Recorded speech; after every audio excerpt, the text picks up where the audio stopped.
up, guys? As your host here, X-Man56 for the second episode of Dinosaur News. After basically a year's after months from doing the last episode of Muscoraptor, if I pronounced that correctly, I wanted to go back because today we're discussing a lot of things. One of which is this: what is the largest carnivore in North America? And who really is the strongest? Because in Jurassic Park 3, since you guys could see it, just play it. T-Rex fought Spinosaurus, and this thing would load.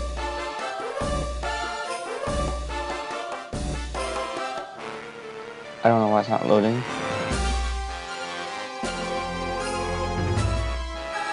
Well, anyways, even if it does load, we should see what happens later. Well, we all know that T-Rex got its butt kicked by getting its neck cracked. But here are the facts about T-Rex. Its head is around 20 foot tall, or height, which is going looking from the ground up, like you're looking at the Empire State Building. Here it says it's around 20 foot, which I could concur on, because like a normal average person's like 6 foot tall, basically. And all the pictures you see at T-Rex, it's like you have like a few extra feet on top, and then you go to the lower jaw and upper jaw. So go for that length. I normally say T-Rex is like 45 foot long, but the weight here, you guys didn't see. I would somewhat disagree. I would say the maximum weight for a T-Rex that's been recorded is somewhere around 12 tons. And stuff, but yeah, as you can see, the diet is large and armored dinosaurs, but that's right here. It says, when battling Spinosaurus, Tyrannosaurus could ram him with his large head. The weapons of Tyrannosaurus were indeed deadly. His weapons were basically 4 foot jaws, strong biting force and teeth, easily tear flesh, basically over 150 lag, I don't remember that. Kicking, that would be unlikely because he could easily be knocked over. It would also be hard to ram a kick at Spinosaurus when they're both thrashing around. Now here we go to Spinosaurus. And actually, Spinosaurus in here is just like 2 or 4 foot taller than T-Rex. So, but look at the length. When I heard of Spinosaurus, I heard it's like around 60 foot, but here it's just 57 foot long. But when I heard of its weight, which I heard was 23 tons from Dinosaur Resurrection, here it says 9 tons. So there's some debate about how much they weigh on my part in this.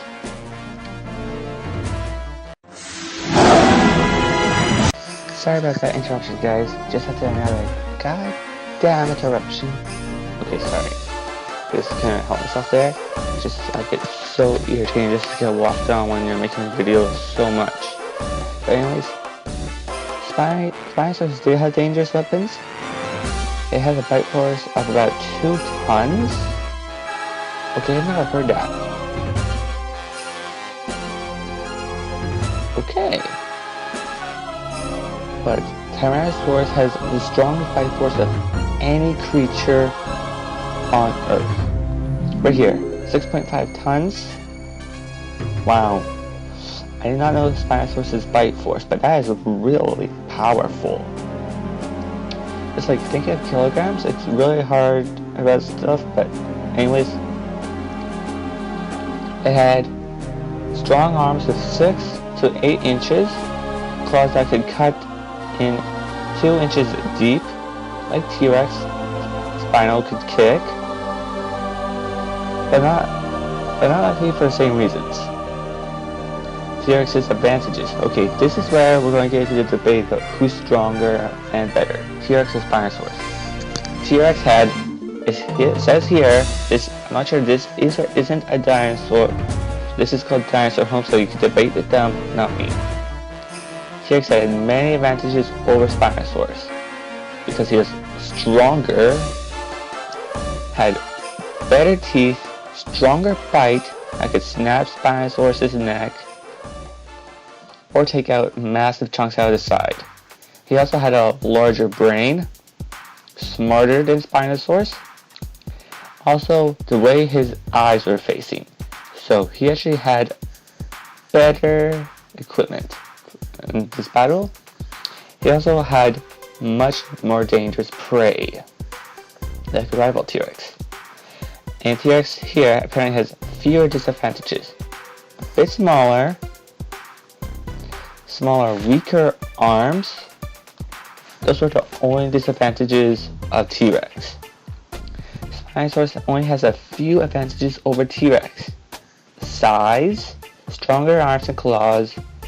It could swipe in its arms to kill T-Rex. Those are it. Disadvantages: he was not as strong or as smart as T-Rex. His teeth were conical and made for gripping slippery fish, not tearing flesh. To get close to claws of Spinosaurus would have to get past powerful jaws. Also had eyes on the side of it that eliminated his vision. He had to fight some theropods like Dinosaur, but didn't have nearly as much fighting skill as T-Rex. Oh. And the reason why Dinosaur doesn't have as much fighting skill as T-Rex is because she had one of the more weaker jaws. Although this dinosaur was larger than T-Rex, Dinosaurus is just not good, basically. I don't want to sound cruel or anything. Yes, it did hunt down larger dinosaurs and stuff, but still T-Rex is stronger. Also, Spinosaurus' spine was fused to his backbone. If slammed by T-Rex would break his entire backbone, paralyzing or killing him. And right here, it's straight out says T-Rex would win 80% of the time. So what it means is T-Rex was better than Spinosaurus aegyptius. If you guys still want to fight over this, do it in the comment section and give your reasons why. Other than that, this is the truth. No matter what, we just have to accept it. So, that out of the way, I'll be back in a moment just to share with you what truly is North America's largest North American carnivore.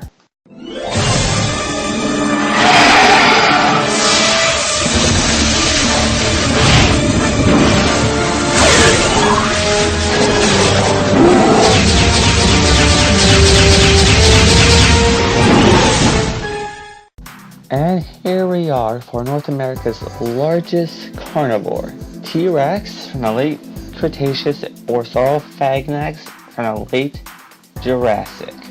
If you guys didn't know, Saurophagynax in the late Jurassic was the tallest.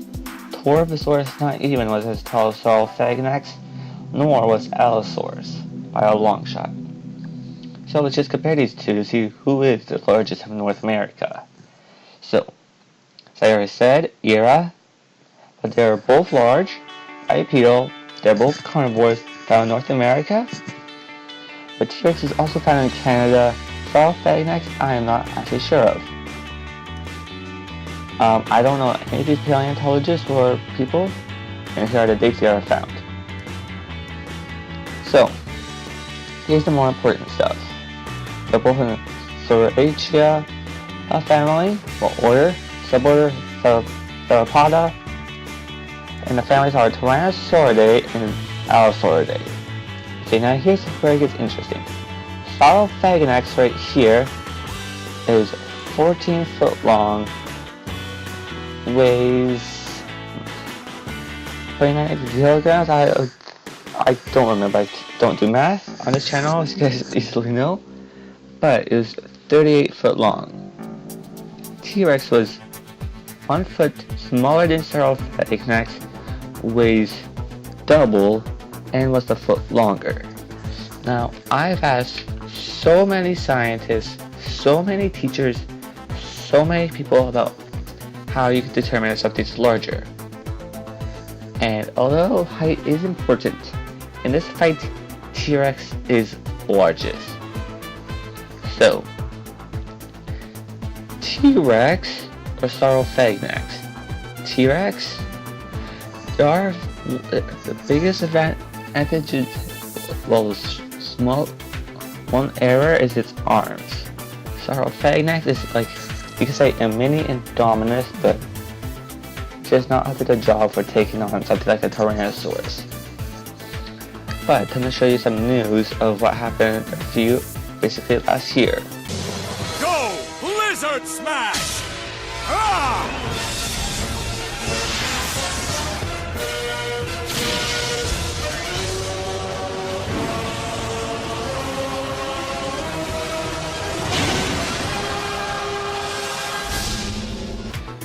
And here we are on the Dinosaur Seeker site.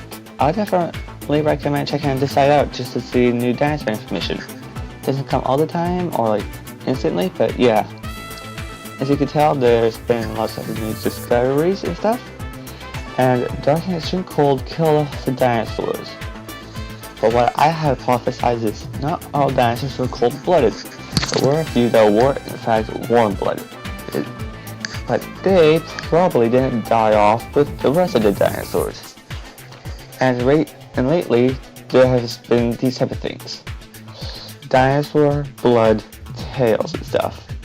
Which means, because dinosaur, like this type of stuff should not be around.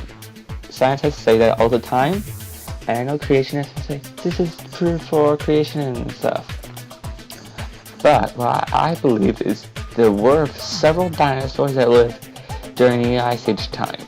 Now before you guys get all mad at me, here's the evidence why. 1. Throughout time there has been mention of dragons. 2. Before humans, there were still immensely large animals like mammoths, Intrichtherium, Elastotherium, Sarcastodon, Smilodon, Androsaucus, Basilosaurus, so many. But there's also giant reptiles. The few that come to mind are Titanoboa and Dinosuchus and Megalania, just to name a few.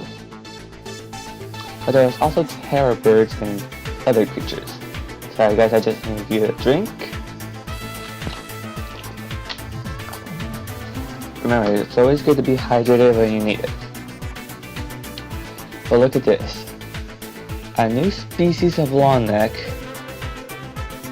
is basically half a basketball court.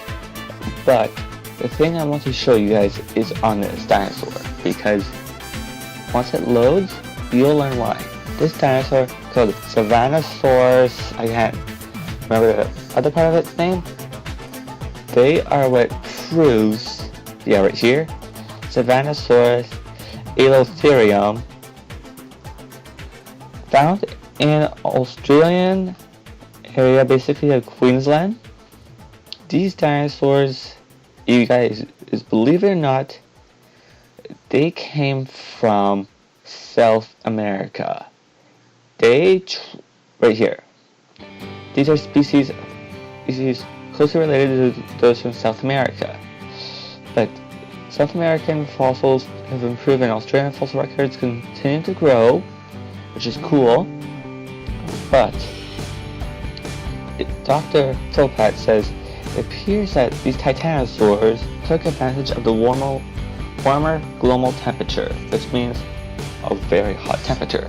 Because back at the time of the dinosaurs, temperatures were double what they are today, giving reptiles, because reptiles needed warm environments, a lot more time to evolve and get larger, which means they actually went through South America, past Antarctica, and into Australia, which means Pangea was a real thing.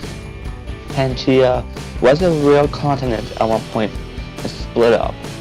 No one knows why or how. I can't actually answer that question for you guys. What I can answer to you is we're lucky that we don't have that anymore, because war then would be impeccable, and besides, think of all the disease that could come on.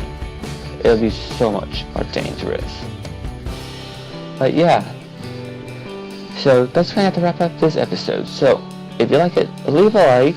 Tell me what you think about the Savannah's Forest, Pangea, and the two large carnivores. Well, I guess I should say three.